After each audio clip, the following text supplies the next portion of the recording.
کبھی میٹھا درخت آم کا، سیب کا، کیلے کا آپ نے درخت لگایا ہے، آپ دنیا سے چلے گئے ہیں، اللہ کے نبی نے فرمایا جو درخت لگا کے چلا گیا اس کو پیچھے بھی اس کا اجر ملے گا. بولو سبحان اللہ، اونچا بولو سبحان اللہ. حضرت عثمان غنی رضی اللہ تعالی عنہ، حضرت ابو بکر صدیق رضی اللہ تعالی عنہ، حضرت عمر بن خطاب رضی اللہ تعالی عنہ، جتنے جلیل القدر صحابہ ہیں، آپ کی شان یہ تھی کہ انہوں نے کسی نے کنواں کھود دیا، کسی نے غلام آزاد کر دیا، کسی نے جو ہے نا وہ اللہ کے دین کے کام کے لیے انہوں نے روپیہ پیسہ لگایا، اپنی جان لگائی. عمر بن خطاب کو کسی نے کہا، حضرت عمر رضی اللہ تعالیٰ عنہ کو کسی نے آ کر کہا، اے عمر تو نے 23 لاکھ مربع میل کا رقبہ فتح کیا ہے، یہ ساری شان تجھے کہاں سے ملی ہے؟ یہ رتبہ تجھے کس جگہ سے ملا ہے؟ یہ عزت تو نے کیسے پائی ہے؟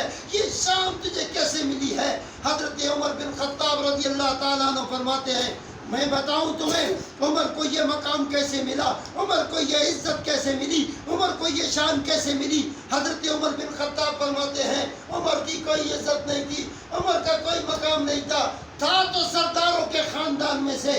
حضرت عمر بن خطاب کے والد سردار تھے، لیکن ہماری شان، ہماری عزت اتنی نہیں تھی جتنی عزت عمر کو ابھی ملی ہے. پوچھا کیا بات کی عمر، کس وجہ سے یہ اتنی شان ملی ہے؟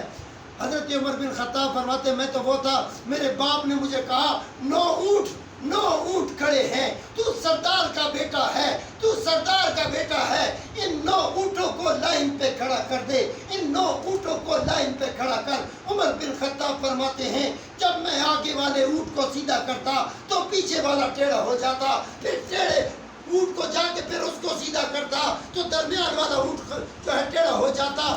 تو میری اس وجہ سے میرے باپ خطاب نے مجھے بڑا مارا کہ سردار کا بیٹا ہو گئے تو 9 اونٹوں کو لائن پہ سیدھا کھڑا نہیں کر سکتا. تو میرے باپ نے مجھے بڑا مارا. تو حضرت عمر بن خطاب کہتے ہیں میں نے حضور کی جوتیاں اٹھائی. بولو سبحان اللہ. میں نے حضور کی نوکری کی. بولو سبحان اللہ. کہا میں حضور کا غلام بن گیا، میں حضور کا مطیع بن گیا، میں کملی والے کا دیوانہ بن گیا. میں نے نبی کی خدمت میں اپنی جان پیش کی. جب میں نے اپنی بہن کو اسلام قبول کرتے دیکھا میں نے کہا جو دوروں بیٹھ کے میری بہن کے دین کا معاملہ کر سکتا ہے وہ میں اس کے قدموں میں بیٹھ جاؤں تو میرے ساتھ کیسا معاملہ ہوگا. وہ مکے کی فضاؤں میں، مدینے میں، شام میں، قندرس کے علاقوں میں، فارس میں، جہاں تک توتی بولتی تھی عمر کی بولتی تھی. حضرت عمر کہتے ہیں میں تو کچھ نہیں تھا، میں نے نبی کی جوتیاں اٹھائی ہیں، عزت مل گئی ہے.